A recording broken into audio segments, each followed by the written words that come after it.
The chamber is open and full of whispers. Before we dive in, check the link in the description if you want exclusive timelines, members-only videos you won't find on YouTube, all on our Patreon. The first thing Harry noticed was that the cupboard door had not been knocked from outside. The second thing he noticed, pulling it open, was Hermione Granger crouching in the hallway of number 4, Privet Drive. Leather satchel over one shoulder, a thick folder tucked under her arm bound with 2 elastic bands, and what appeared to be a sticking charm, and hair in a state that he hadn't thought was achievable even for her. "Bloodlink emergency transit," she said, before he could speak. "I've been building the framework since 3rd year. It routes through our magical entanglement, the bond that formed during the troll incident in 1st year. The trace doesn't register it because it operates at a frequency the Ministry's detection charms don't monitor. It isn't standard underage magic, it's something considerably older." She glanced past him into the cupboard, then at his face. Her expression wasn't pity. Hermione's expressions never contained pity, but it held the focused anger of someone who had found a structural problem and intended to correct it. "We need to leave. I've written a note for your relatives." She held out a folded piece of paper. He read it. "Mr. and Mrs. Dursley, Harry is departing for an extended educational program. He will return when the educational program is complete. Please ensure his belongings are held safely. Regards, Hermione Granger." "Academy representative," he said. "It will make sense shortly."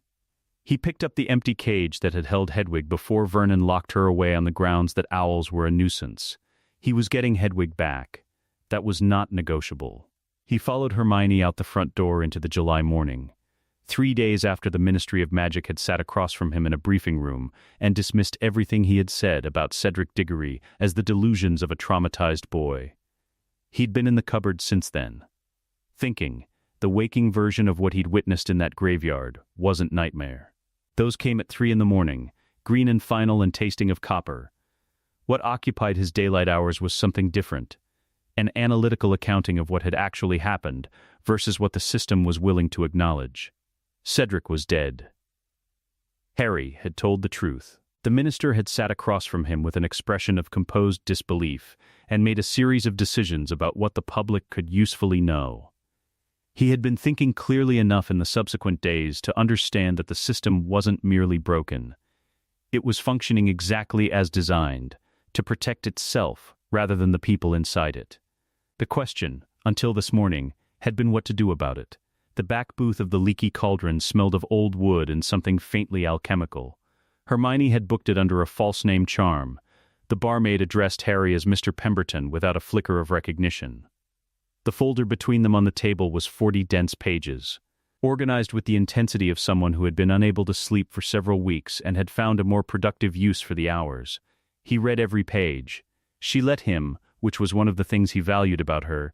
She understood when words would be less useful than silence. When he finished, he set down the last page. "We're not students anymore," he said. "If we do this." Something moved across her face. Genuine, unguarded grief. The expression of someone leaving behind a place they had loved before they understood it was too small. "No, we'd be founders. Founders don't go back to class in September. No." The grief steadied into something forward-facing and firm. "But they build something better."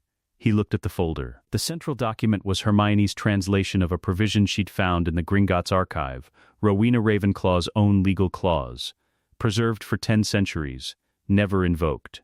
The language was formal and irreversible and entirely clear. The legitimate heirs of the founding blood shall retain the right and the duty to withdraw their ancestral essence from the stones of the castle, to carry the sovereign seat elsewhere. He read it a second time. "When do we go to Gringotts?" Director Ragnarok received them in the Founder's Suite, a chamber Harry hadn't known existed, its walls lined with original magical contracts under permanent stasis charms, ink still dark in languages that predated English. Ragnarok listened to Hermione's 5-section presentation for 90 minutes without interrupting. When she finished, he set his hands flat on his desk and asked exactly one question. "Are you prepared for the war this will cause?" "We're already in one," Harry said. The lineage crucible was a stone basin filled with liquid that moved like mercury and caught light like neither metal nor water. The goblin notary, older than most things in the room, stood at its edge with a record book, whose pages were thicker than standard parchment. Harry placed his hand on the surface. The liquid shifted immediately to deep crimson gold. The notary's quill moved without hesitation. Harry James Potter. Confirmed heir. Gryffindor line. Warriors standing.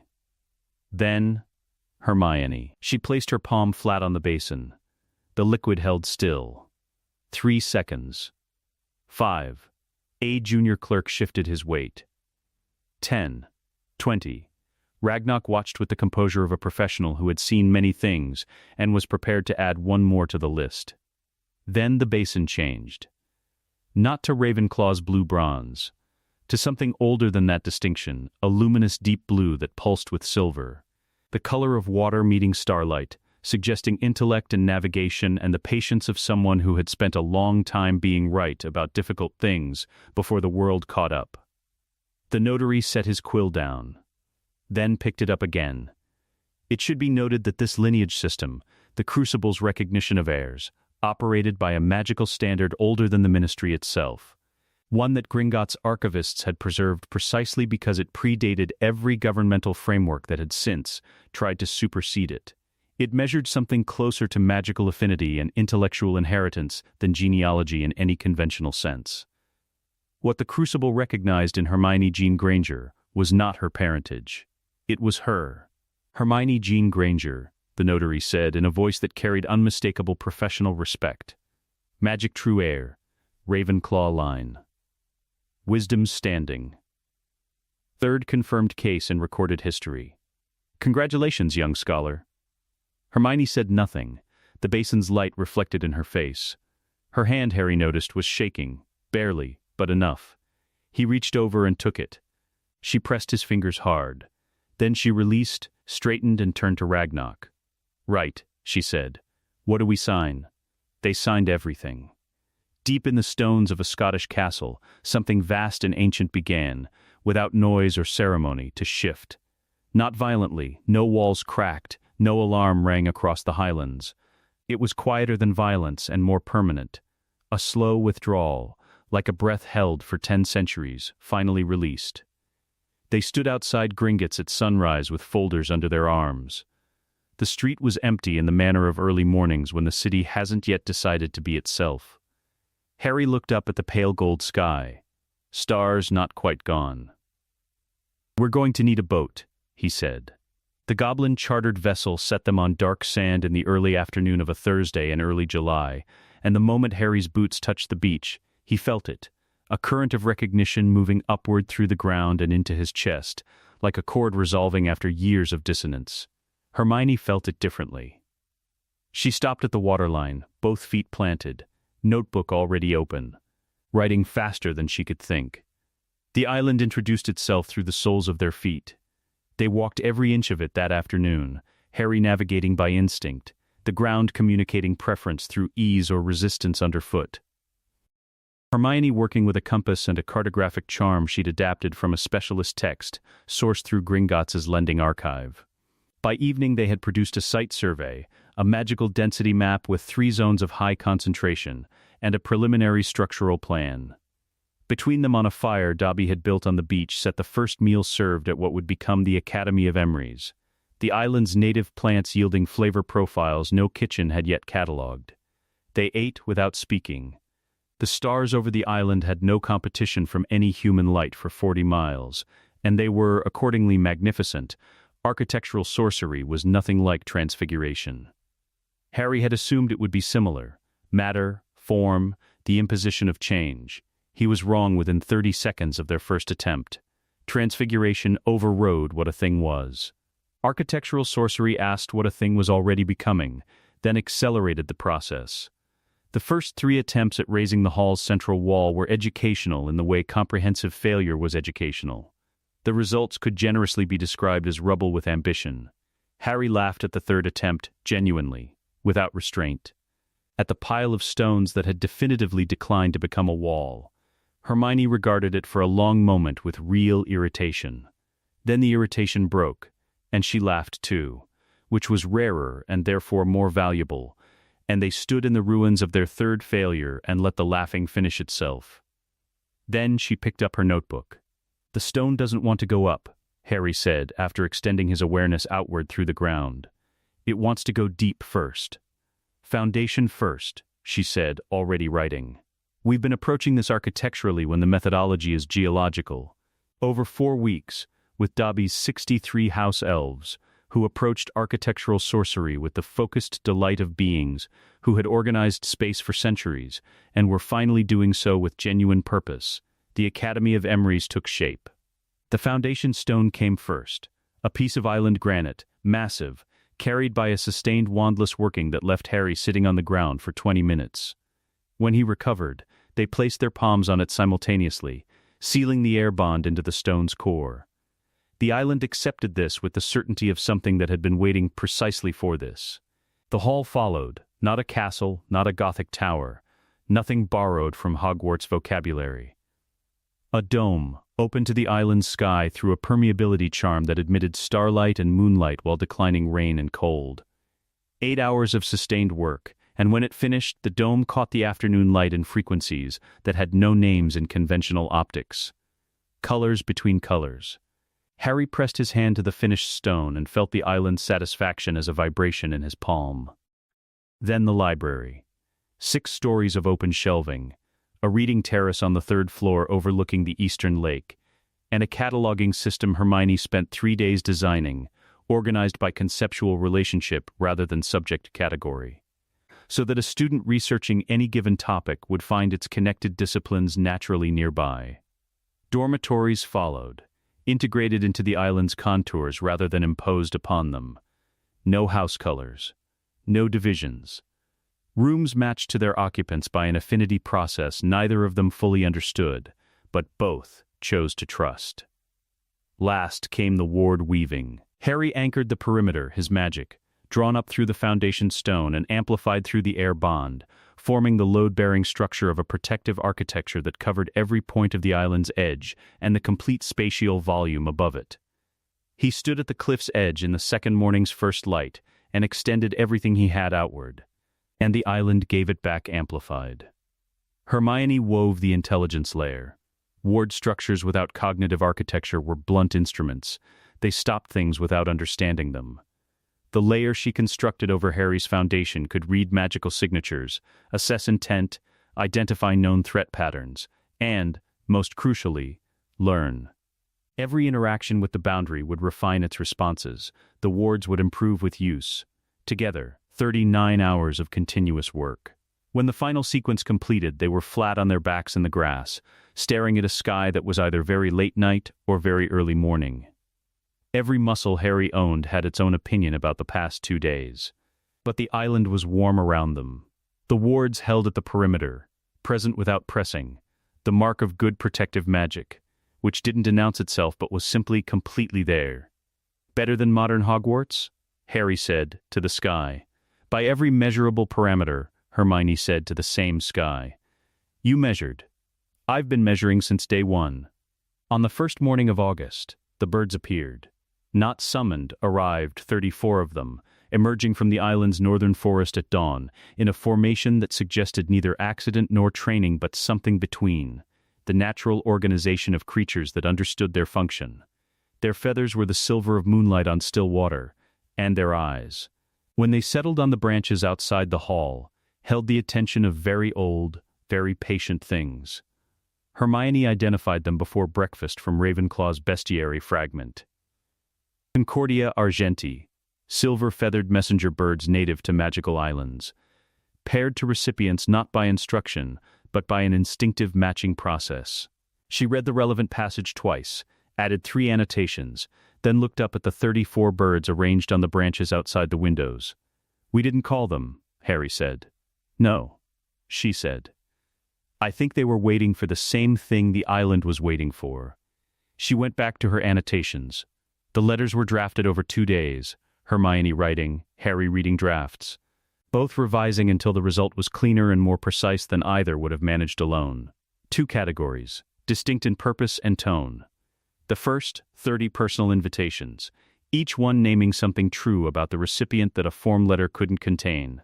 Hermione had been keeping records since second year, not formally, but with a researcher's habit of noticing patterns. 16 Muggle-born students whose exam results consistently underrepresented their actual magical ability. The core group that would have formed, in another timeline, the Da. 3 students whose situations at Hogwarts under the incoming administration she had assessed as untenable. The second, a formal open announcement to the full Hogwarts student body. Distributed by Gringotts certified mail on September's first morning. Not an invitation, a notification. The academy existed. Its doors were open. What any student did with that information was entirely their own decision. Harry addressed the formal letters. Hermione sealed them with the academy's dual sigil, a lion and an eagle, interlocked. Pressed in ink that was not quite any color existing in natural light. When the 34th envelope was sealed, the 34th bird descended from its branch and accepted it from her hand with the composed authority of something that had always known this moment was coming. 34 silver shapes dispersed across the country in the August morning, and Harry watched them until they were gone.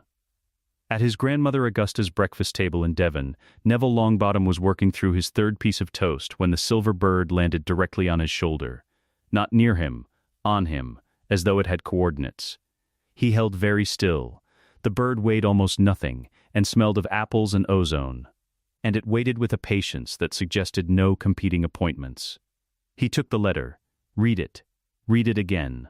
His grandmother watched his expression change in a way she had seen very rarely across 15 years. Not the pleasant mild courtesy that was his social default. Not the particular stricken look he produced when he'd broken something. But something she recognized because she had seen it once before. The expression of someone being offered exactly what they needed at the exact moment they were capable of receiving it. She took the letter when he offered it. Read it twice, as he had. Set it on the table beside her teacup with the precision of someone managing an unexpectedly strong response. Gringotts, notary seal. This is the first serious legal challenge to Ministry Educational Authority in 200 years. I know, Gran. She looked at her grandson. At the letter. At her grandson again. Your mother and father, she said. And stopped. Started again. They would have been proud. I know, Gran, he said. And his voice was steady in the way voices were steady when a decision had already been made before the sentence began. And the steadiness was simply its external evidence. The silver bird stayed on his shoulder through all of it. It departed only when he stood to start packing, rising from him with the quiet efficiency of a completed task. Luna Lovegood was in her garden when hers arrived, attempting to teach a young Snargaluff sapling to waltz, an endeavor progressing better than most people would have predicted. Because most people underestimated the Snargaluff's natural responsiveness to rhythm, and because Luna's approach to teaching anything was to first understand what the thing wanted to learn, and then find the overlap between that and what she hoped to convey. The silver bird landed on a fence post 3 feet away and regarded her with the recognition of something that had found exactly who it was looking for. She read the letter with the unhurried completeness she brought to everything. Then, she set it carefully on the post, finished the foxtrot lesson, and went inside. Her father Xenophilius was at his press, setting type for the next quibbler. He looked at his daughter's face as she came through the door and understood immediately that something had shifted. She showed him the letter. He read it. Will you be happy there? He asked. Not should you go, simply whether she would be happy. I think I'll be real there, she said. He thought about 15 years of watching his daughter describe the world she actually perceived to people who insisted her perceptions were errors, and what it might mean for her to be somewhere that treated perception as data, rather than delusion. He helped her pack.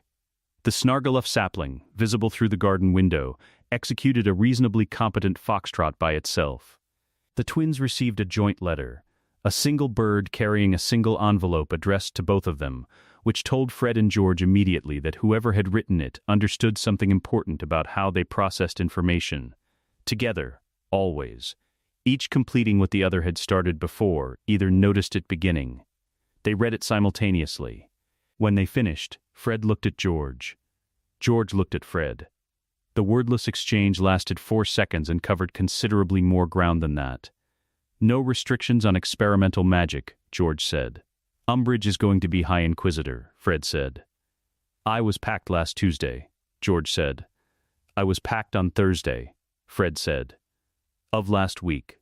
They both looked at the lion and eagle sigil catching the morning light, and they smiled the smile of people who have arrived exactly where they belong, a rare and specific expression that most people never produce at all, and they began assembling the contents of their workshop for transport. Across Britain, in 14 other homes, silver birds arrived at breakfast tables and garden walls and bedroom windows. Each one found its recipient with the same unhurried certainty, waiting, not hovering, not insistent, simply present, until the letter was read and understood. Some needed an hour. Some needed a night. A few wrote back with questions, and Hermione answered each one the same day. Precise, unambiguous. Faintly bracing in the manner of certainty when you're accustomed to reassurances that deliberately avoid saying anything solid. None were coerced. The letters named what was being offered, what it cost, and left the decision entirely to the person holding it. We don't want students who came because they felt pressured, Hermione had said during drafting. We want students who chose. Harry agreed, and also suspected she was right for reasons beyond strategy. On the evening that August began, 34 silver birds rose from various points across the country and reversed course, converging on the island from every compass direction simultaneously, settling back into the northern forest as the day ended. The replies, 29 confirmations, 3 requests for additional information, 2 who needed more time, Hermione organized by arrival date in a leather folder beside the Academy's founding documents. She was already writing orientation materials before the last bird returned. Harry was already thinking about the ward visitor protocol. Outside, the island's apple trees carried their impossible fruit through the August dark, and 34 lives across Britain were, quietly and irrevocably, rerouting, when September arrived, the first morning of it, sky not yet committed to its color. Harry and Hermione came to Hogsmeade via a transit method that left no trace on the platform's monitoring systems because it operated under ICW, primary charter authorization rather than ministry, registered transportation channels.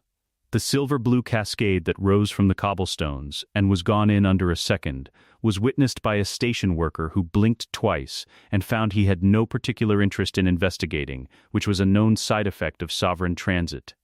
They stood on the Hogsmeade platform in robes that were nothing like school uniforms.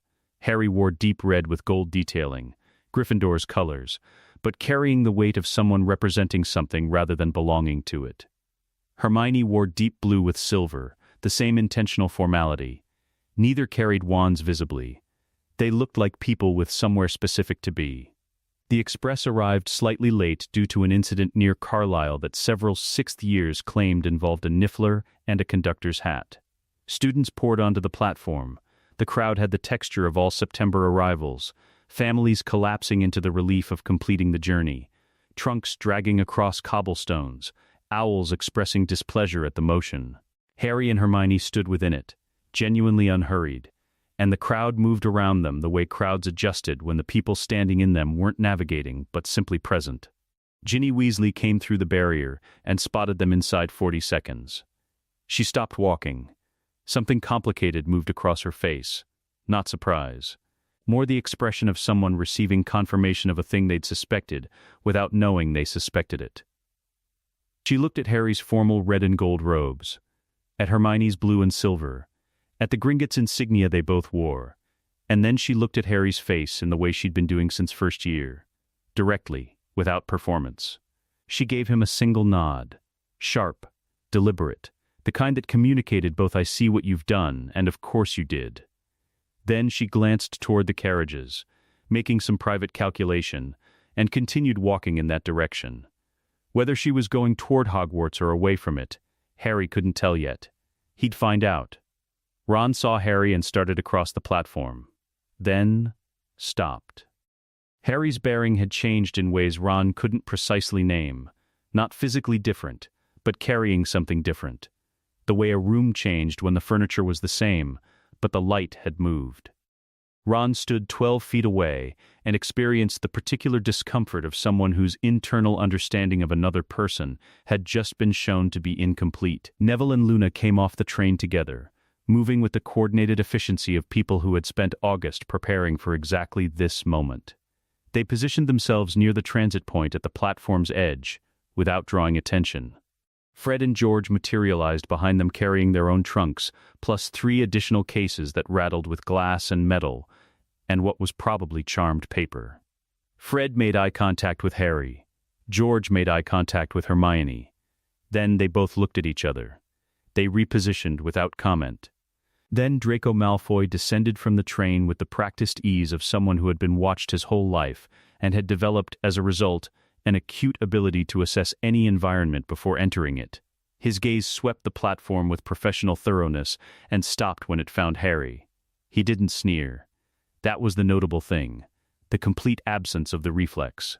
Instead, he looked at the faint Gringotts insignia at Harry's collar, and something moved through his expression that was not fear, but was the calculation of someone who was very skilled at reading power, who was actively doing so, and who was finding the reading more complex than anticipated. He didn't approach. He filed the information and boarded the carriages without comment. But he did not look away until he had to. The Great Hall on September's first evening held the enchanted ceiling showing the early night sky, candles burning in their hundreds, house tables lined with students who had been on a train all day. The sorting had just finished. First years were settling into their assigned seats with the self-conscious relief of children who had been named. Umbridge was already at the staff table. Her coral pink robes occupied a register of wrongness that went beyond aesthetic. They were the deliberate visual marker of someone who had decided that softness was effective camouflage for its opposite. She sat with the composed satisfaction of a person who believes they have arrived exactly where they belong by right. Dumbledore was rising to speak. The hall's main doors opened. Harry and Hermione walked in. The doors hadn't been pushed, they simply opened, which required attention to notice, and most people's attention was already directed at the 2 figures entering. They covered the length of the hall between the house tables without hurrying, and stopped at the center. The silence that fell wasn't the silence of magic. It was 400 people making the same decision simultaneously, to pay attention. Dumbledore sat back down. Slowly, Umbridge's smile passed through several states. Genuine anticipation, performed pleasantness, something fixed in place by will alone, and arrived somewhere that was neither. Students of Hogwarts. Hermione's voice carried without amplification, reaching every person in the room without distortion. We are not here to take your places at this school. We are here because you deserve a choice no one has offered you. She let that rest. My name is Hermione Jean Granger. I am the magic true heir of Ravenclaw, confirmed by Gringotts' charter verification in early July of this year.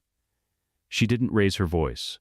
She simply said it, the way you said things that were true.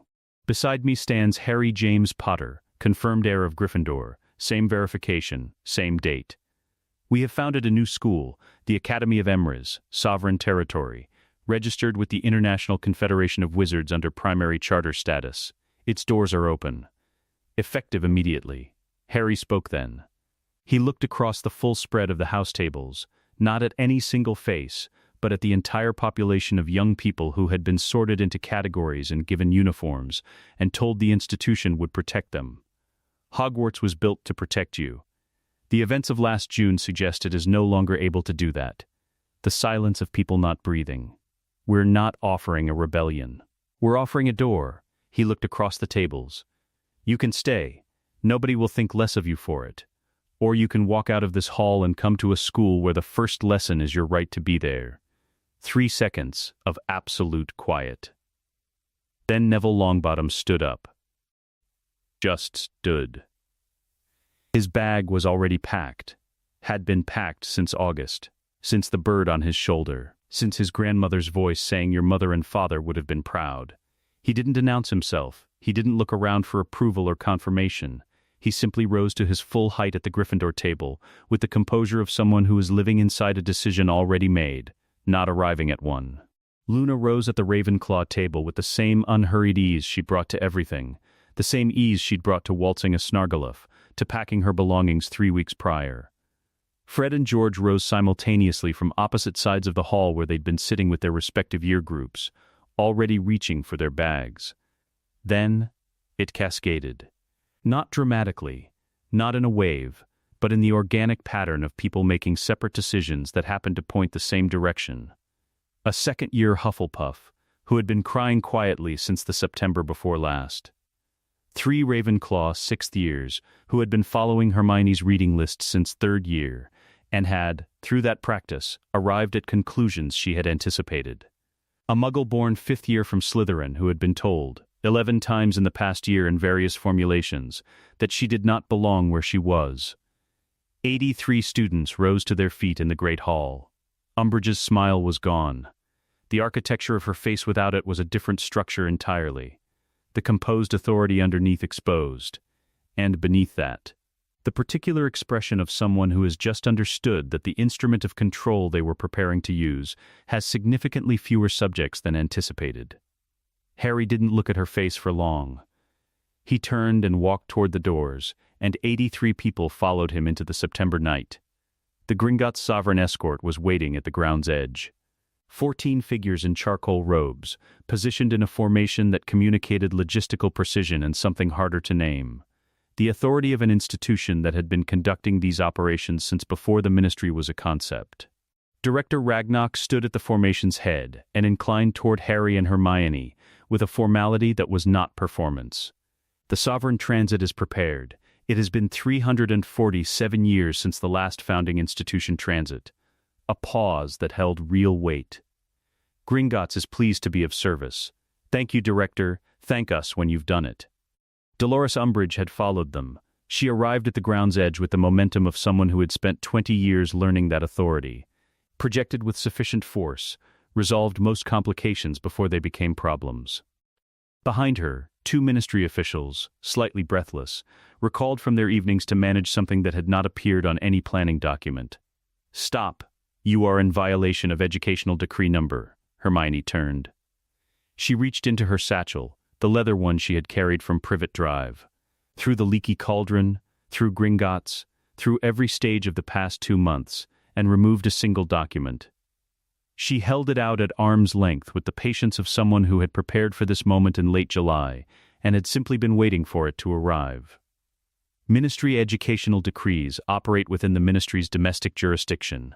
That jurisdiction does not supersede the ICW Primary Charter Act of 1692. She tapped the document's header.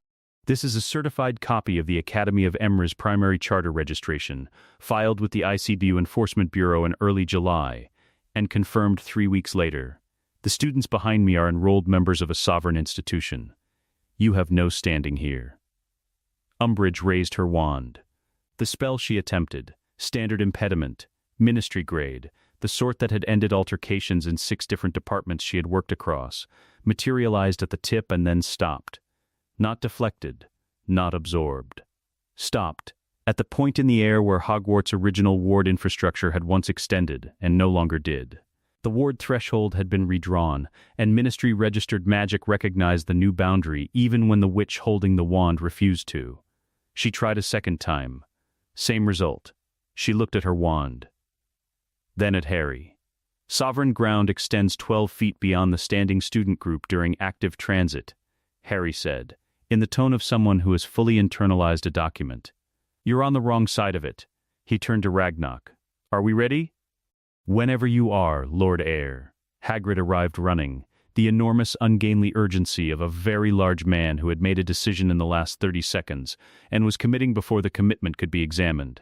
He came from the direction of his hut, pink umbrella in one hand, his face carrying the expression of someone who has been holding the wrong version of a thing for too long. He reached the ground's edge and stopped, the 2 Ministry officials between him and the transit point. Harry stepped back through the boundary.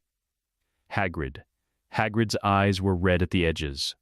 I yed wrong, Harry, not just now, all along. There was things I should have told ye, and things I should have done different. His enormous hands gripped the umbrella. Can I come? Harry walked forward, put his hand on Hagrid's arm, and walked him back through to the transit point. Umbridge said something at high volume. The words dispersed in the night air without finding purchase. The sovereign transit manifested from the ground rather than the air, a cascade of silver blue light rising through the grass in 3 sequential waves, each one claiming a portion of the assembled students and carrying them through a transition that lasted 90 seconds per wave. Long enough to be witnessed. Long enough to be remembered. Those still inside Hogwarts came to the windows. Ron Weasley stood 40 feet back with his arms folded, jaw set at the angle it went when he was working through something difficult. He had stayed. The choice had been real, and watching the transit light carry people away was doing something complicated to his certainty about it. Not enough to change it, but enough to register. He thought about Neville Longbottom, who had stood first, about what a real decision looked like from the outside versus the inside, about the thought that arrived unbidden and persistent regardless of everything else. What is it like there? At a second-floor window, Draco Malfoy watched with the calculating attention he had applied to Harry all evening. His face was doing the careful work of someone updating a large number of assessments simultaneously, and when the third wave took the remaining students, and the light fell and the grass was simply empty, he stayed at the window for a long time after. The Isle of Avalon received them in 3 waves on a night of extraordinary stars. Dobby was at the beach. Of course he was.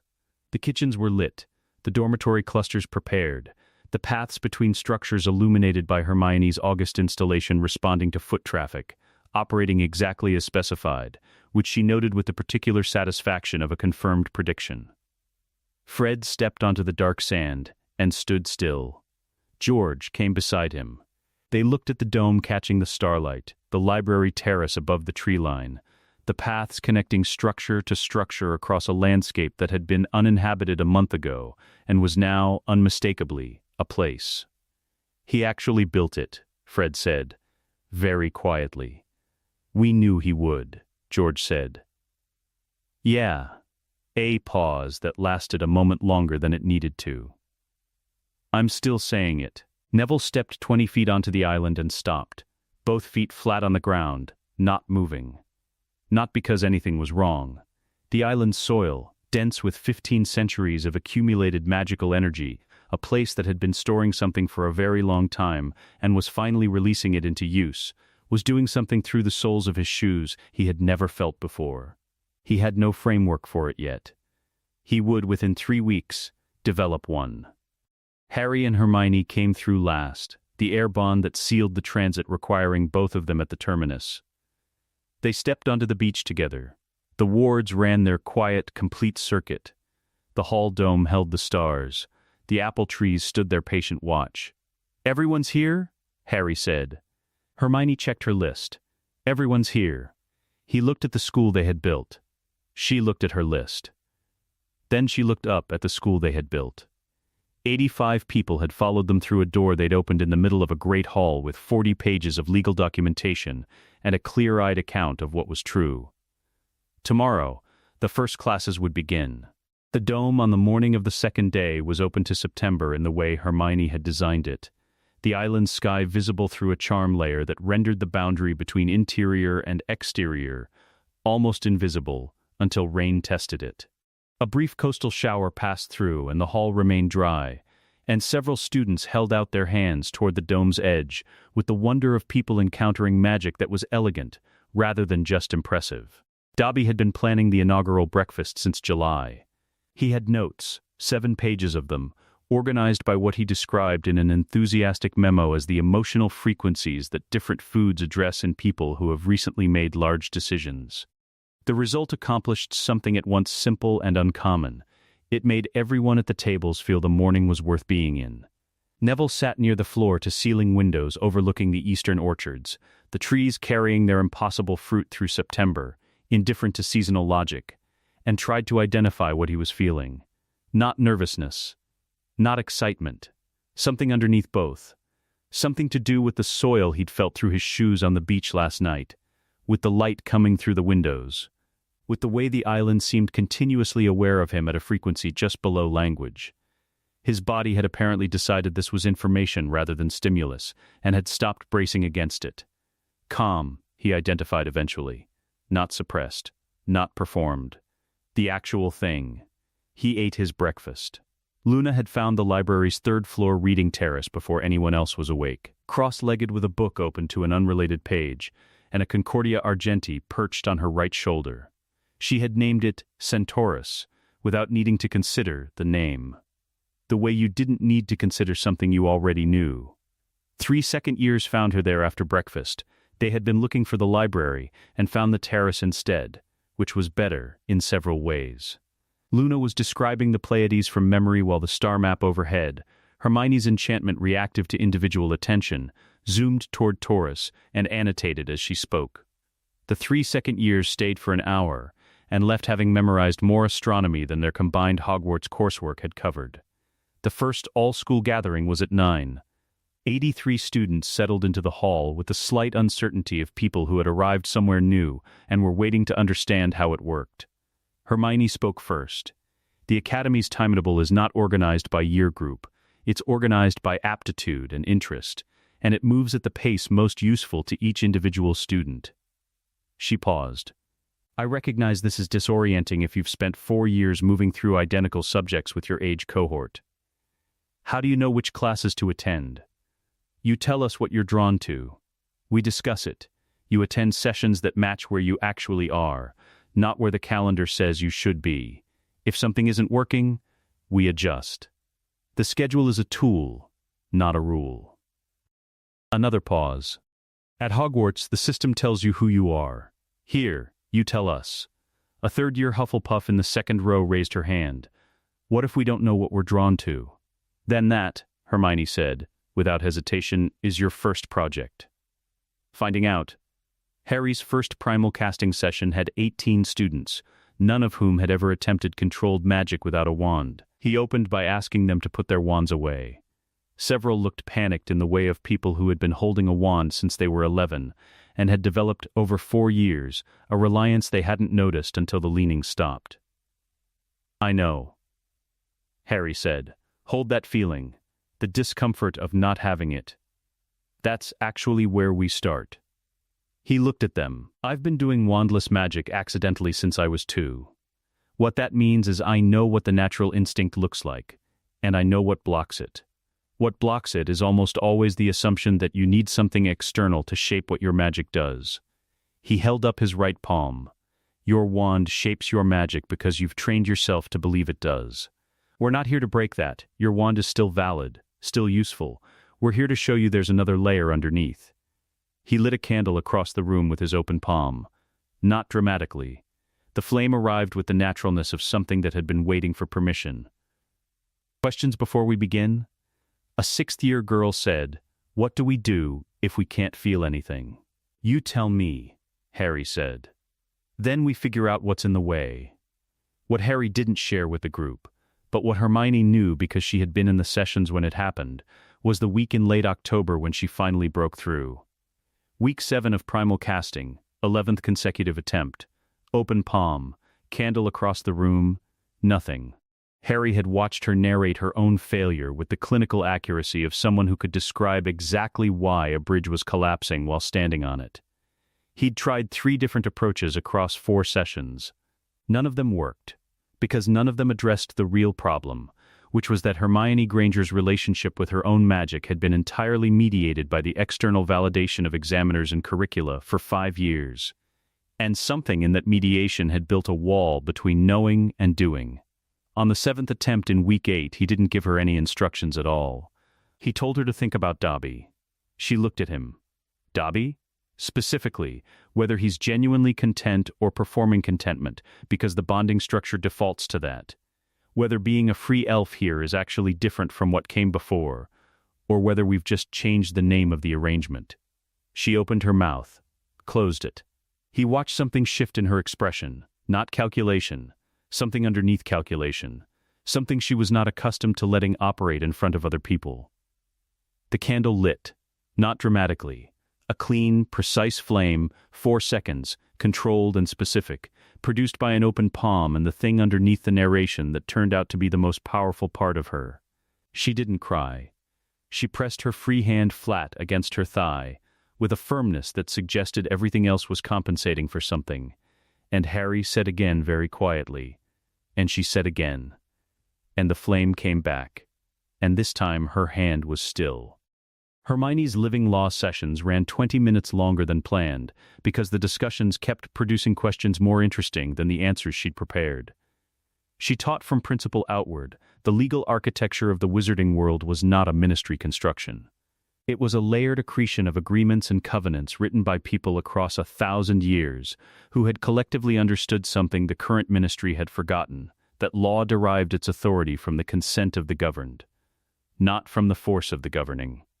When Neville asked what the most foundational principle of the Magica Successio was, she paused.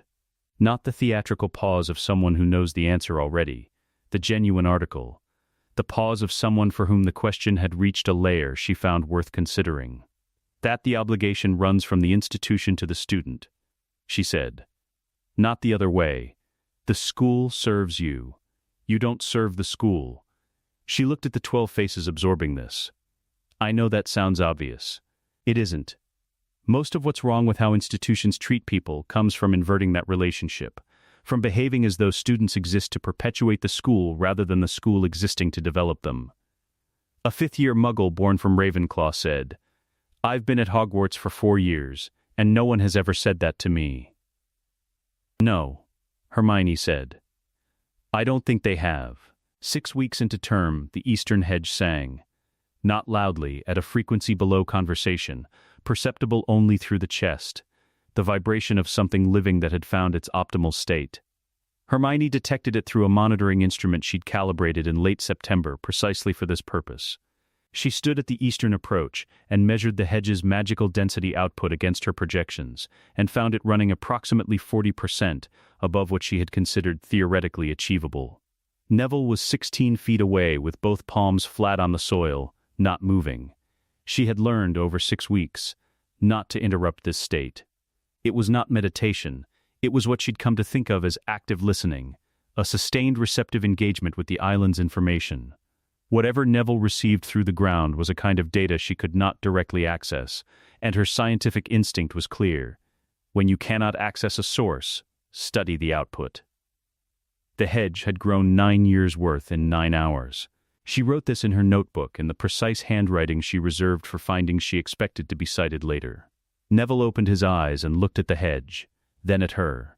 It was unhappy with the planting arrangement. There's a subsurface water channel 6 feet down that the layout wasn't accounting for. I asked if it wanted to rearrange. A pause. It did. Hermione underlined her note and added 2 more below it. You asked it. It has preferences, Neville said, with the patience of someone explaining something obvious that won't be obvious to the listener. I think most living things have preferences nobody asks about. Luna's breakthrough arrived differently, not a development of something new, but a naming of something she had always possessed. The moment came during a ward diagnostic Harry was running on the eastern perimeter.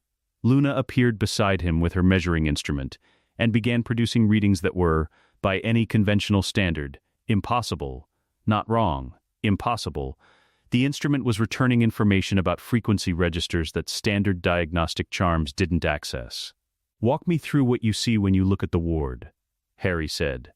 She described it for 4 minutes without stopping, in language that was specific and internally consistent, and not at all what anyone else would have described seeing.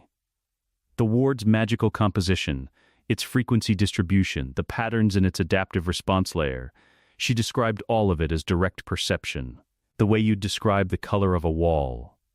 Hermione read the transcript of this conversation 6 times over 2 days, then brought Harry a 12-page analysis with the expression she wore when she had found something important and was still catching up to its implications. She perceives magical frequency registers that conventional training simply doesn't activate. The creatures she describes, the Nargles, the Rackspurts, they're entities operating in those registers. She's been perceiving them her entire life because she processes magical information differently. It isn't imagination. She set the analysis down. It has never been imagination.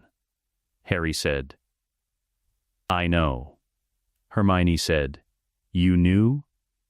Not exactly. But she's never been wrong about anything that mattered. Hermione looked at her analysis. She added a paragraph to it and filed it under Foundational Discoveries Year 1, a folder she had not anticipated needing to create quite this early in the term. Fred and George had produced 4 things the Academy formally certified as novel contributions to magical theory by December, more than most graduated wizards produced in a lifetime. The sympathetic paper messaging system alone had practical applications in 7 areas Hermione identified immediately. She told them so with the directness she reserved for work she considered genuinely important, unqualified, followed by a specific list of suggested refinements.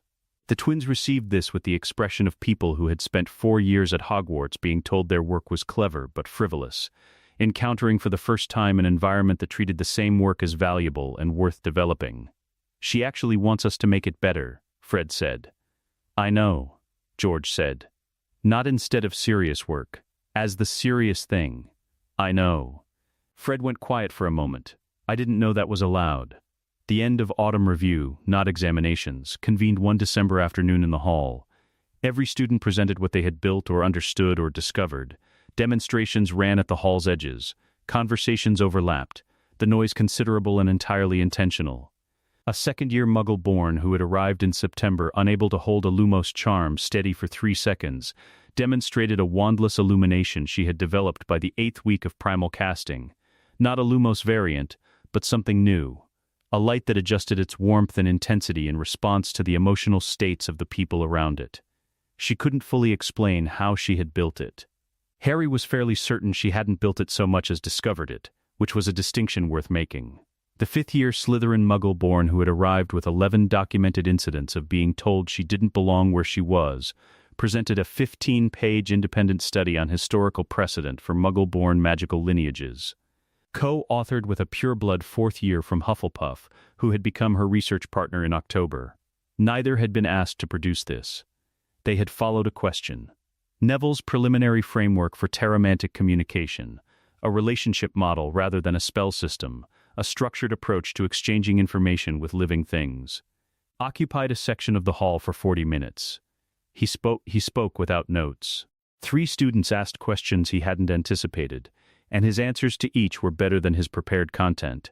Because Neville Longbottom, in an environment that treated his instincts as information rather than eccentricity, was a fundamentally different person from the one who had arrived at Hogwarts at 11, believing himself to be bad at magic. Luna's 3-dimensional frequency mapping of the island's complete magical composition rendered itself over a 6-foot section of the hall in luminous air and held several students and Hermione in silence, for a period that she later described in her notes as approximately 4 minutes, during which no one spoke because the thing being looked at was more interesting than anything available to say about it. Harry stood at the back and watched all of it. He thought about what this had been supposed to feel like, the promise Hogwarts had made, a place where magic was taught to people who needed it. He wasn't sad about the gap between the promise and the delivery. He was past sad. He was in the stage where the thing existed, and he was watching it exist, and it was making noise. And the noise was the sound of people who were not afraid of being wrong. That same evening at Hogwarts, Ron Weasley sat in Defense Against the Dark Arts, while Umbridge explained, in her register of performed warmth over structural coldness, that the course would be theory only. No practical casting, ministry-approved content only. Any student expressing disagreement should be aware that Educational Decree No. 24 prohibited unapproved student organizations. She smiled. The class was silent. Ron looked at the textbook. He looked at the window. He thought about the transit light and the 83 people who had walked into it. He thought about Neville Longbottom, who had stood first without checking whether anyone else would follow.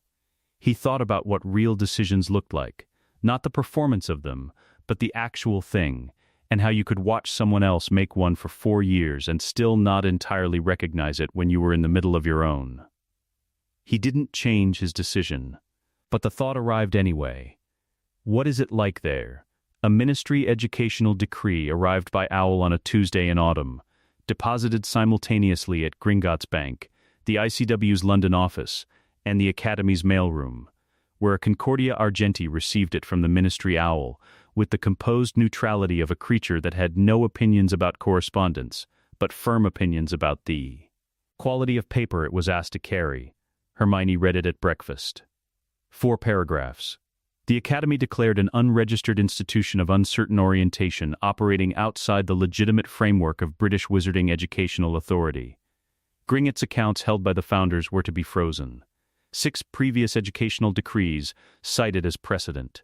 And the final paragraph, which told Harry everything about Fudge's current state of mind, demanded that all enrolled students return to Hogwarts within 14 days or face formal truancy charges. "He thinks the accounts are the leverage," Harry said. "The accounts are the only lever he knows how to pull." She set the decree down with the care of someone placing an object she intends to use later. "He doesn't have enough information about what we're operating under to know that pulling it is a mistake." When does he find out? She was already writing. 17 minutes after I file. The response reached the ministry via Gringotts Courier, the one channel the ministry could not intercept without committing institutional suicide. Hermione had spent 3 weeks on the structure of the argument. The argument itself took 4 days. Structure was always the harder problem. 3 sequential steps. First, the Academy operated under ICW primary charter status, registered and confirmed in early July. ICE primary charter institutions were established by treaty between the ICW and the British Ministry, a treaty ratified in 1692 that superseded domestic decrees. Fudge had attempted to decree against something his own predecessor had agreed was outside the decree system. This was not a legal position. It was a category error dressed in official language. Second, the attempted account freeze constituted lineage theft under Section 17 of the Gringotts Sovereignty Protocols. The penalty was not graduated by intent. It was absolute. Formal censure, full reparations, and revocation of the ministry's preferential treaty terms with Gringotts, replacing them with standard commercial rates. A clause sitting dormant since 1752, never invoked because no ministry had previously been quite this improvident. Third, characterizing the Academy as an institution of uncertain orientation triggered mandatory ICW audit provisions under the International Convention on Magical Education. The audit would find nothing of concern. The ministry would face a formal malicious characterization penalty. The final paragraph was not legal argument. One sentence: the Ministry of Magic is invited to reflect on the distinction between governing and controlling, as the conflation of these two activities is the document's foundational error. The Ickaby Tribunal convened 6 days later in Geneva. The British ministry's challenge was presented competently and dismissed in 40 minutes. 3 sentences. The Academy's charter confirmed, the ICW's jurisdiction confirmed, and a recommendation that the British ministry consult the 1692 treaty text before initiating future proceedings. The Brazilian delegates' response was, according to 3 separate witnesses, laughter. This was neither confirmed nor denied in any official capacity, but was widely understood to be accurate. The intelligence network had been running since October. 3 sources, each providing what the others couldn't. First, Dobby's network, his own initiative, mentioned to Hermione in mid-October in the matter-of-fact tone he reserved for things he considered obvious. He had been in contact with free elves and sympathetic bonded elves across Britain who moved through locations human wizards guarded carefully against human entry, and who had been willing, once asked, to share what they observed. 17 active contributors by November. Dobby coordinated everything from the island's kitchen during what he described as the hours between the dinner service and the morning preparation, which is precisely when a sensible elf thinks about other things. Second, the Weasley messaging system. Fred and George's sympathetic paper link technology allowed communication between linked documents at distances Owl Post couldn't match. Undetected by ministry monitoring charms, it also possessed, as a byproduct of how sympathetic resonance worked, a passive intercept capacity for any document sharing even partial material composition with a linked paper. Several Death Eater communications were written on parchment from a single supplier. Fred had identified this in November. George built the intercept mechanism in 4 days. Third, Luna. Her frequency mapping translated to any magical environment. She could read the residual signature of recent magical activity in a location with a precision that no conventional diagnostic charm achieved. Places where magic feels wrong was how she had first described it. Under operational conditions, the accuracy was remarkable. Then, there was a 4th source. One that arrived without announcement and without being asked. A Concordia Argenti found its way to the Academy's mailroom on a Tuesday evening in late November carrying a plain envelope sealed in gray wax with no sigil and no return address. The bird was not one of their 34, smaller, its feathers tarnished at the edges, as though it had been kept somewhere that didn't suit it. Inside, one sheet of paper. The handwriting was careful, almost academic, as if the writer had been taught penmanship by someone who cared about it. You should know that McNair is scheduled to move 3 prisoners from the Wiltshire safe house this Friday. There are more safe houses than your network has found. I am not offering anything else. Don't try to find me. Harry showed it to Hermione. She looked at the handwriting for a long time. Draco, she said. Harry had thought so too. He hadn't wanted to say it first. What do we do with it? We verify it. If it's accurate, we use it. We don't respond. She looked up. He's not asking for anything. Don't make him regret sending it. It was accurate. 2 ICW enforcement officers were at the Wiltshire safe house that Friday and recovered all 3 prisoners. 3 more unsigned letters arrived over the following 6 weeks. Each one accurate, each one carefully limited, each one making absolutely clear that the writer was not defecting, was not asking for anything, and was not interested in being found. Harry read each one and placed it in a folder and didn't discuss it at the full faculty briefings. Hermione knew about the folder. They didn't discuss what it meant that Draco Malfoy was, by whatever private calculation, choosing to supply information to the people his father had tried to destroy. There would be time for that later. Operation Marauder's map ran for 4 weeks across the late winter. The name was Sirius's suggestion, a quiet honor paid to something lost by connecting it to something being built. Neither Harry nor Lupin objected. The structure was consistent. Dobby's network provided primary location intelligence, the messaging intercept provided timing confirmation, and Luna's frequency assessment provided the final pre-entry diagnostic. Sirius and Lupin led operational teams assembled from the Sovereign Guard and 2 vetted senior faculty members. Every action followed identical documentation, site coordinates, time of entry, infrastructure inventoried and dismantled, captives identified and freed, location sealed, logs filed with Gringotts Neutral Archive and the ICW Enforcement Bureau simultaneously after each operation, creating an unalterable record that preceded any ministry counterclaim by ours. No Death Eater was killed. Several were bound and delivered, with complete documentation, directly to the ICW Enforcement Bureau. The receiving officer, on the 4th delivery, asked how many more they were expecting. On the 3rd facility raid, Harry rounded a corner in the back corridor and found Draco. Not in Death Eater robes, not with a wand raised. Standing in the corridor with the expression of someone who had made a calculation 3 hours ago and was now present at its consequences. Behind him, a door sat open onto an empty room. The prisoners had gone in the direction of the exit. Neither of them spoke. Harry looked at him for a long moment, at the careful blankness of his face, the thing underneath it that was not quite fear and not quite anything else available in the standard vocabulary. Then he looked at the open door and the empty corridor beyond it. He stepped to the left. Draco walked past him without a word. His footsteps were quiet on the stone. Harry stood in the corridor and listened to them until they were gone, then turned and continued the sweep. He did not include this in the operational report. Hermione did not ask why. Hermione consulted her notebook. 3 facilities remaining in the current phase. Possibly 5 if the Northern assessment is confirmed. The officer said, "We're going to need a larger intake facility." Hermione made a note. Dobby located Peter Pettigrew on a gray morning in the 3rd week of March. He delivered the information at breakfast with the understatement he reserved for significant news. Pettigrew had been relocated to a safe house on Orkney 5 days prior, serving as Voldemort's personal courier between locations. The silver hand, forged in the graveyard, unmistakable, was confirmed by 3 separate elf observers. He was traveling under a poorly maintained disillusionment charm that elf perception cut through without effort. Sirius was not at breakfast. He was in the training space. Harry went to find him. He said it directly, the only appropriate way. Dobby found Pettigrew. He's at an Orkney safe house. We have a window.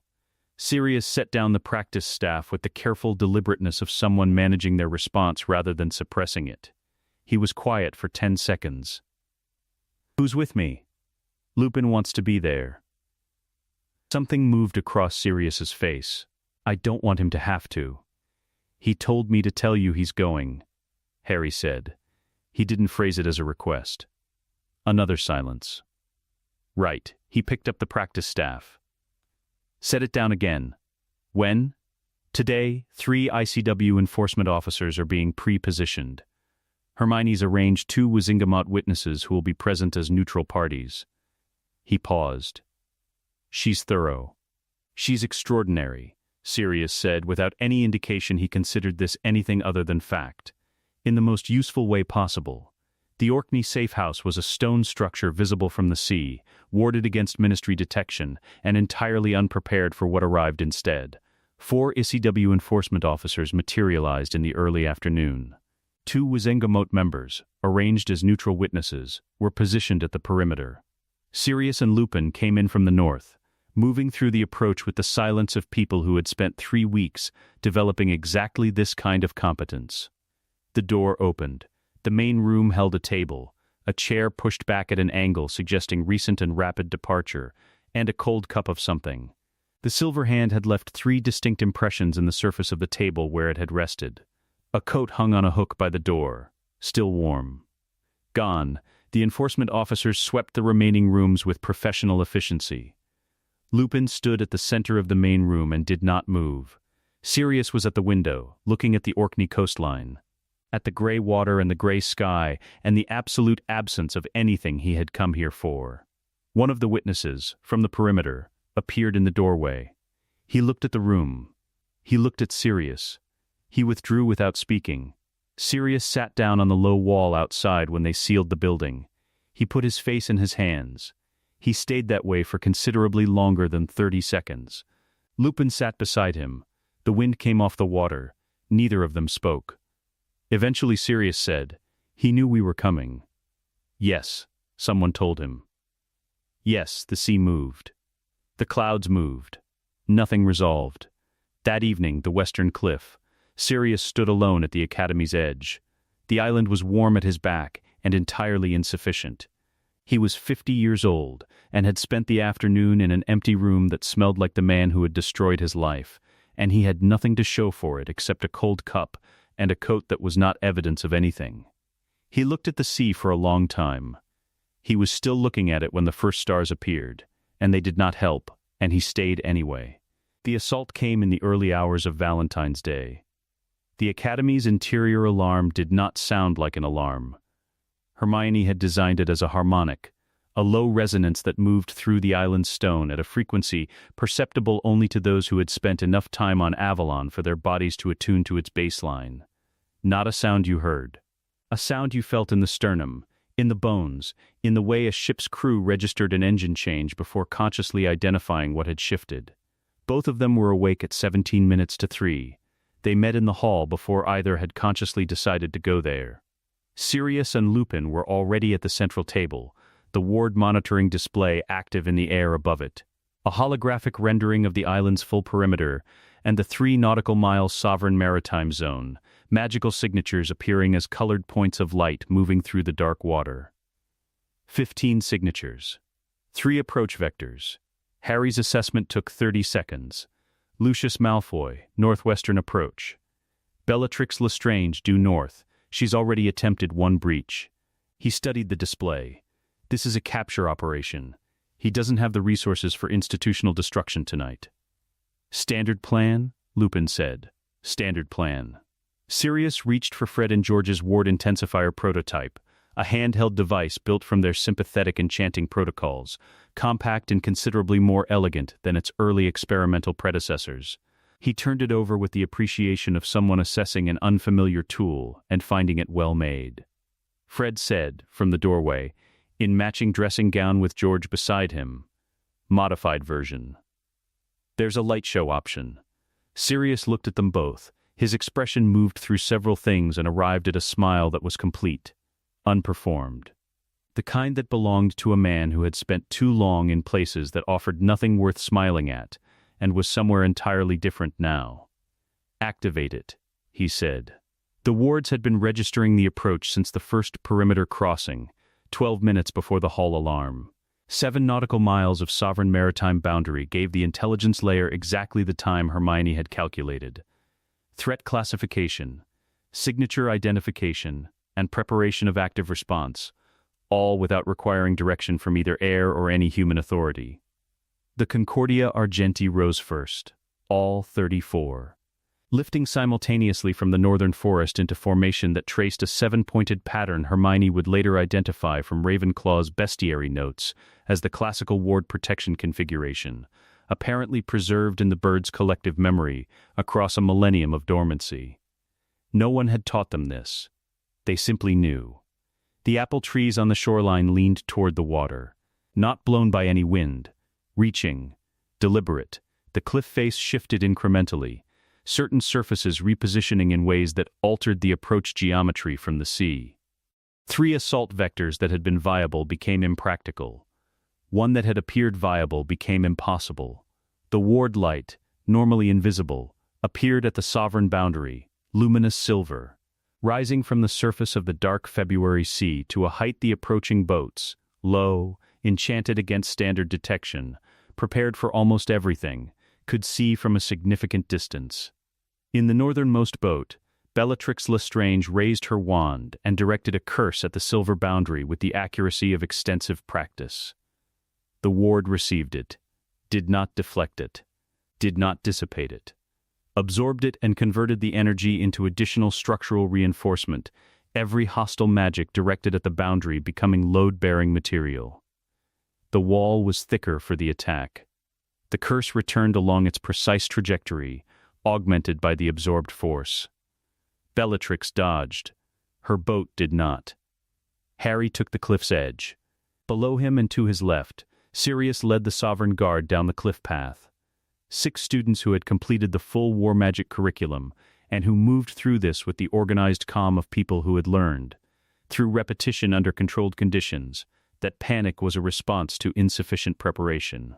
Lupin moved with the economy of someone who had long since made peace with his own nature and found that understanding applicable to other difficult situations. The ward intensifier activated its light show component. What this produced at the cliff's edge was a secondary luminous display, amber gold, moving in patterns that were simultaneously remarkable and practically excellent for ward layer targeting. The display pulsed in time with the ward's own response rhythm, which Hermione had not requested but acknowledged, upon later review, was a genuine functional improvement. Fred's contribution to the design. George had added the frequency modulation. Below, on the water, the Death Eater formation encountered problems it had not anticipated. Sirius reached the base of the cliff path and moved along the rocky shoreline with Lupin 10 paces to his left, the two of them operating in the coordinated silence of a partnership that predated the Ministry, predated Azkaban, predated almost everything that had happened to either of them in the intervening years. Sirius fired the ward intensifier at the boundary's outer edge, and the amber gold display pulsed, layering over the silver in a way that confused the approaching boat's alignment charms. They had been calibrated for a single ward source, and were now attempting to triangulate against 2 distinct magical signatures operating in complementary frequencies. It was George's idea, Sirius would later acknowledge. The frequency modulation was entirely George's idea. The Sovereign Guard students spread across the cliff base in the formation Harry had drilled them on for 3 weeks, each pair covering overlapping fields without redundancy. A 5th year from Hufflepuff maintained the secondary ward relay on the right flank, with the focused composure of someone who had been terrified during the first 2 weeks of war magic training and had arrived, somewhere in the 3rd week, at the other side of that terror.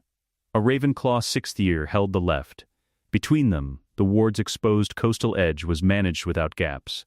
Lucius Malfoy's boat reached the ward boundary. He raised his wand. His curse was absorbed and returned. He was skilled enough to deflect the return and tried again with a different approach.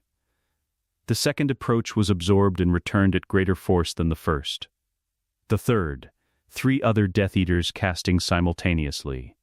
The ward brightened. Visibly, observably, the silver light deepened with each additional input, more present, more solid, with every magical attack directed against it. Malfoy looked at the boundary. He had read intelligence reports about a school defended by two 15-year-olds. He was looking at something built by two 15-year-olds who had understood something about defensive architecture that his own extensive experience had not prepared him to anticipate. A ward structure powered by air bond magic and supplemented by hostile input was not a fixed defense. It was a learning system. Every attack made it more specifically resistant to that attack. He looked at the cliff's edge. Harry was there. Visible at the boundary's inner edge, watching, Malfoy directed a killing curse at him. The boundary caught it. The silver deepened again. The absorbed energy distributed through the matrix. Harry held Malfoy's gaze for a long moment without moving. Then he looked back at the tactical display, checking the formation's response. Systematic, professional, managing a situation. Malfoy signaled retreat.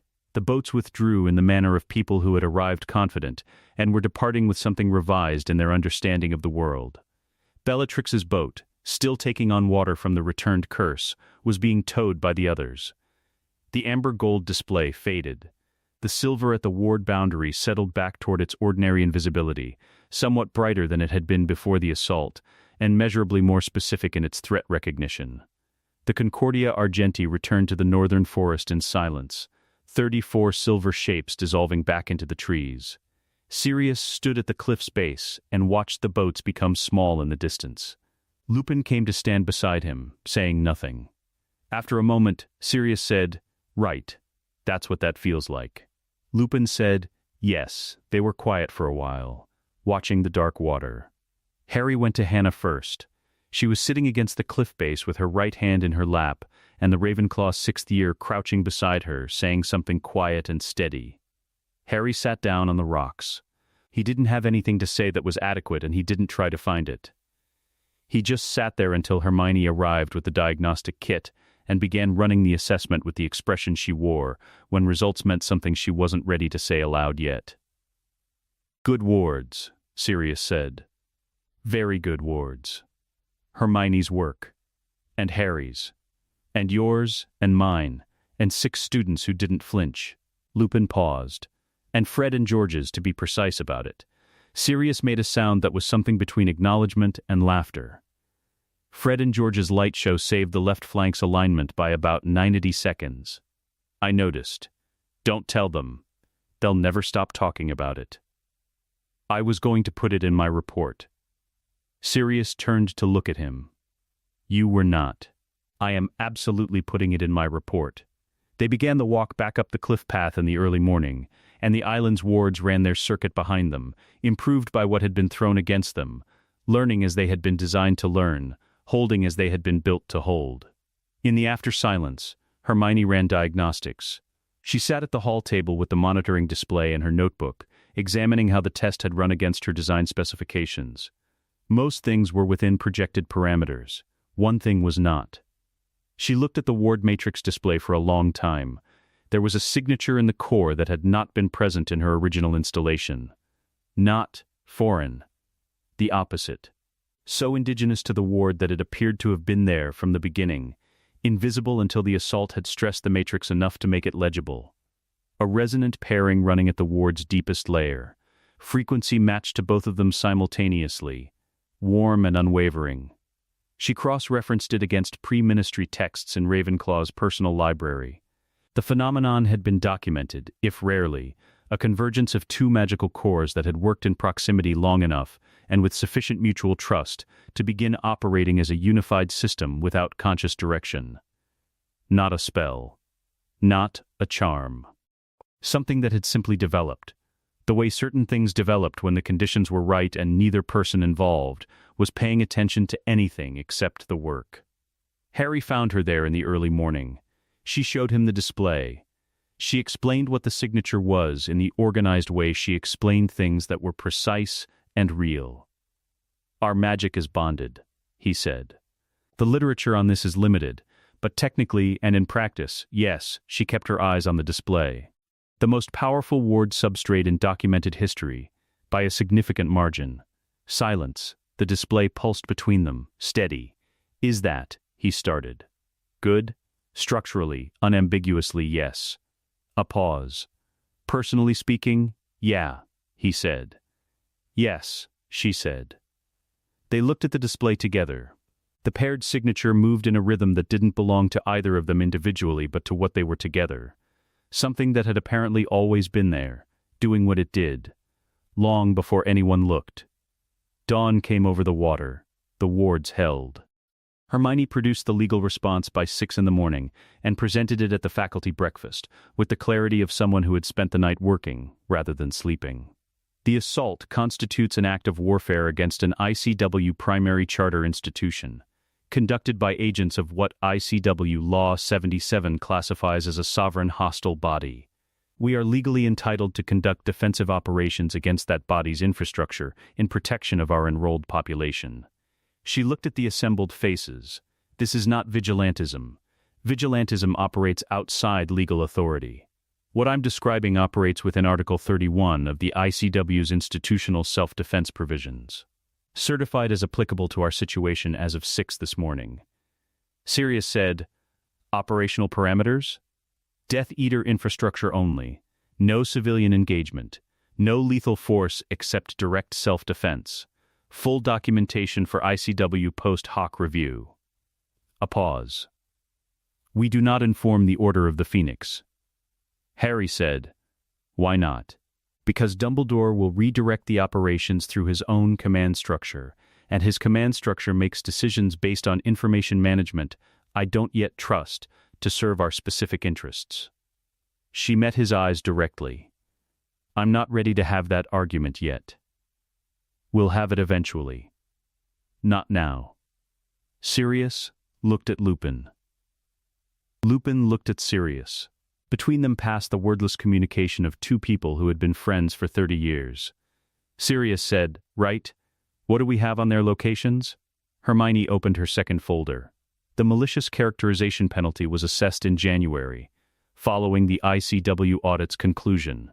The reparations figure was calculated by Gringotts Legal Division using their standard lineage theft methodology, actual financial harm, plus statutory damages, plus the ministry's share of the audit costs its false characterization had necessitated. Hermione performed the calculation, submitted it with her working to the Daily Prophet's financial correspondent, and the paper ran it on page 3, Ministry accidentally funds Academy it sought to close. Neville brought the paper to Hermione in the library, where she had been working since early morning on a new section of Ravenclaw's translation. She read it. Set the paper down with the care of someone placing something they have finished using. Then she pulled her translation project toward her, found her place on the page, picked up her quill and kept working. Harry found her an hour later, tea gone cold at her elbow, 3 pages further along. 53% of the endowment, she said, without looking up. Once the audit reimbursement processes. He sat beside her and looked at what she was translating. Ravenclaw's fragment, section 4, in a second layer of the original script, a notation style that appeared only in the personal copies, never the institutional documents. Hermione had found it in January. She had been reading it slowly. She wrote it differently when she was writing for herself, Harry said. Yes. She turned a page. The institutional documents were architectural. These are almost confessional. She writes about her fear of what the school system she was building would become, her concern that sorting students into categories would eventually be used to divide them rather than understand them, her hope that someone would be compelled, eventually, to correct it. She paused, quill still. She didn't write this for posterity in the general sense. She wrote it for whoever the crucible would eventually find. He stayed quiet. She wrote it for me, Hermione said, not with drama, simply as a fact that she was still settling into, the way you settled into facts that were too large to carry all at once. He stayed and read alongside her as the morning became afternoon, and the tea went entirely cold, and the library held its quiet around them both. In February, Ron was standing in a corridor outside the second-floor classrooms when a prefect he vaguely knew escorted a second-year girl he didn't toward Umbridge's office.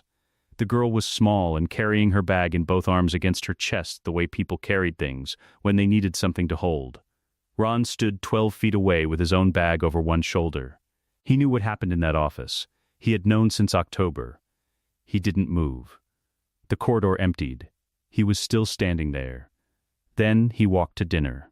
The collapse of the Umbridge administration ran on a concurrent timeline. The ICW's formal investigation into ministry educational practices, running since November, with the persistence of a body that understood it had no deadline pressure, published its findings in early June, 18 pages, measured and thorough, addressing the detention records, the blood quills, the systematic suppression of defensive magical education, the deployment of institutional machinery specifically designed to punish dissent. Published simultaneously in the ICW Educational Bulletin and the Daily Prophet, whose new editor had spent 3 months repositioning the paper toward the radical practice of reporting what was verifiably true. Umbridge did not resign on the day of publication. She issued a counter-statement, held press positions, and deployed every tool that had reliably shielded ministry officials from accountability for 30 years. 8 days later, she resigned. The investigation then expanded to include her broader ministry conduct, a scope expansion triggered by documentation from Harry and Hermione's legal proceedings the previous year. She was arrested 10 days after her resignation, in the ministry's main atrium, during peak working hours, in front of what witnesses estimated at 63 people. The sounds she made, several of those witnesses later reported, were not any specific words. They were in a register below language, the protest of someone who had never once in their professional life been on the receiving end of the system they administered. Fudge's vote of no confidence was called the following week. He announced his resignation the morning it was scheduled, citing health considerations, a phrase that everyone who had observed him over the preceding 10 months understood to be a description of a different condition entirely. The letter to Dumbledore was, after 11 drafts, 2 sentences. Hermione had recognized at version 7 that everything beyond 2 sentences was either justification or performance. The letter needed to open a door, not argue for its existence. We would like to meet, somewhere neutral, at your choosing. There are things we should discuss that we believe we are now at a point to resolve. HP. And HJG. Dumbledore arrived at the Leaky Cauldron's back booth on a Thursday morning in early June. The same booth. This was deliberate. Hermione had specified it because beginnings mattered, and she wanted Dumbledore to sit down in this particular space and understand, without it being stated, that the people across from him had been here almost a year ago with 40 pages of documentation and a Gringotts appointment, and had done exactly what they said they would.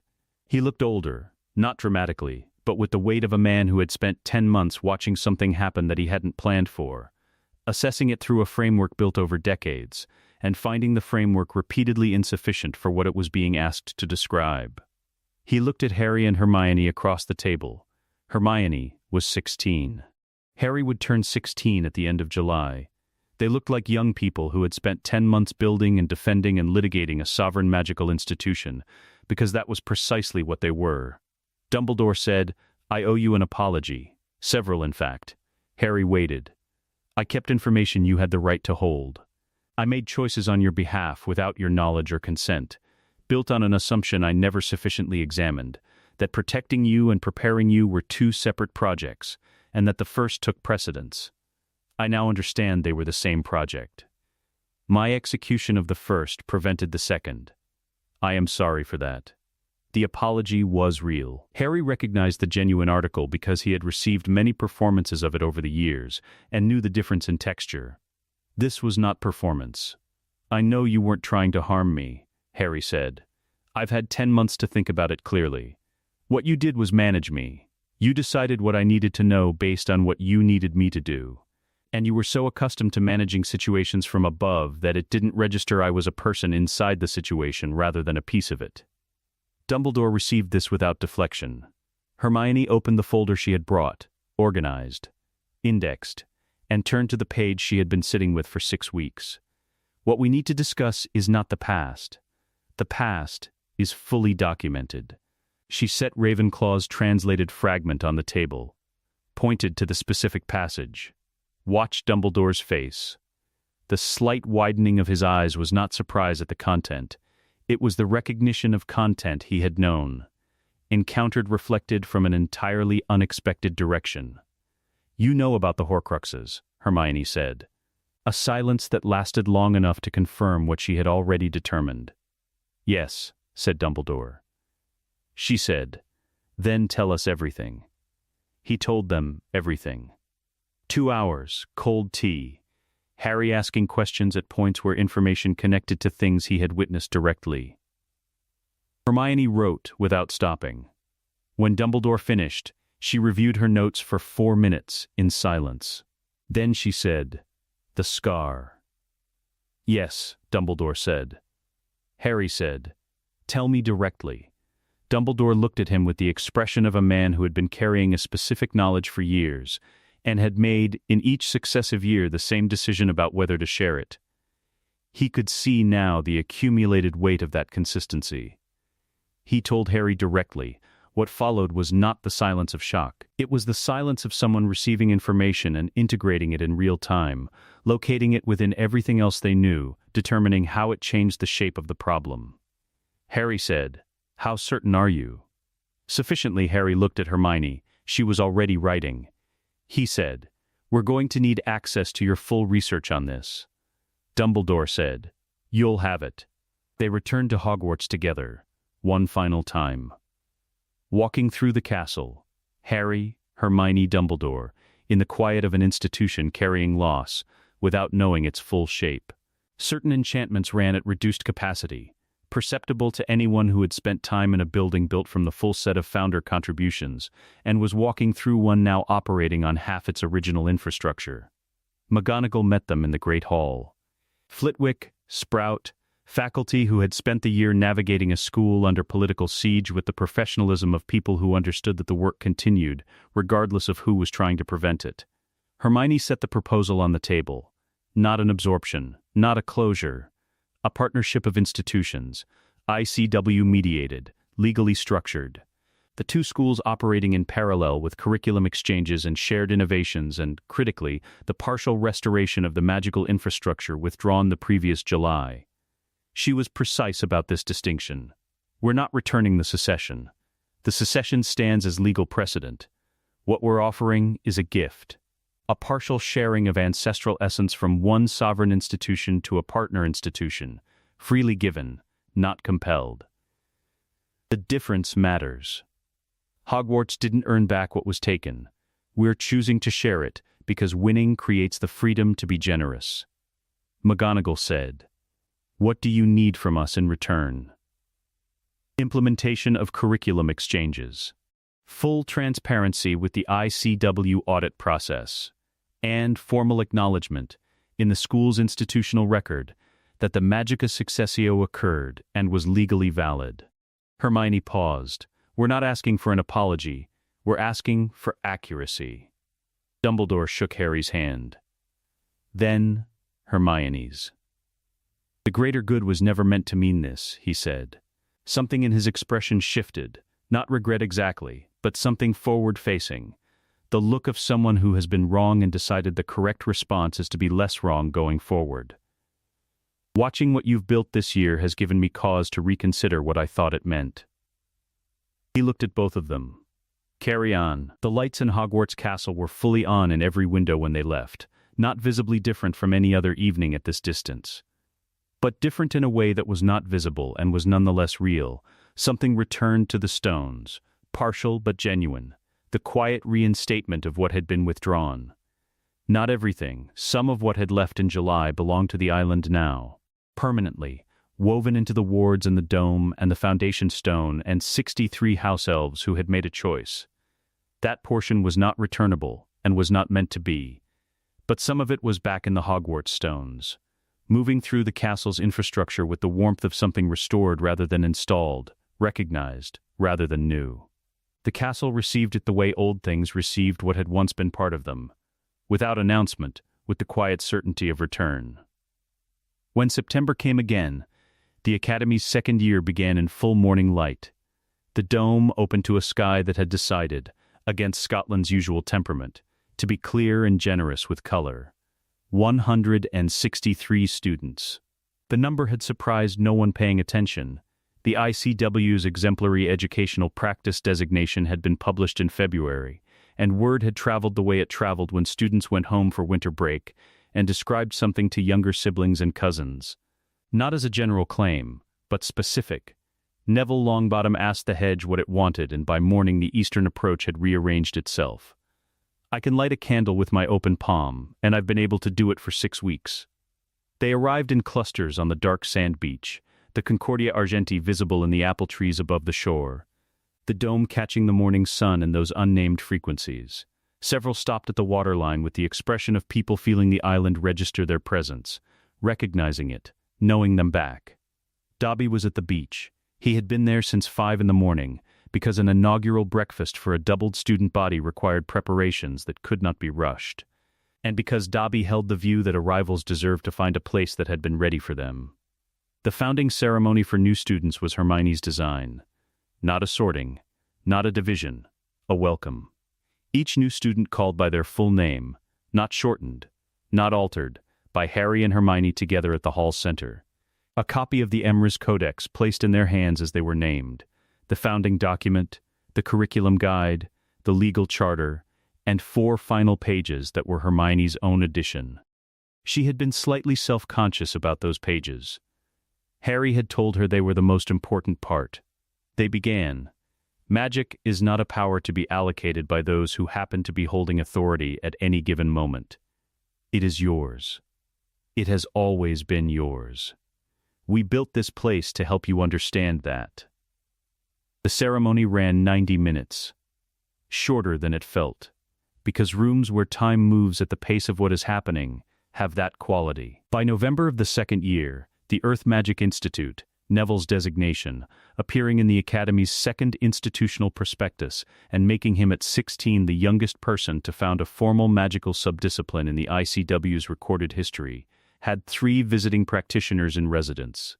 They had come from Bulgaria, Brazil, and a Welsh village that had been practicing Terramantic traditions for 200 years without knowing what to call them.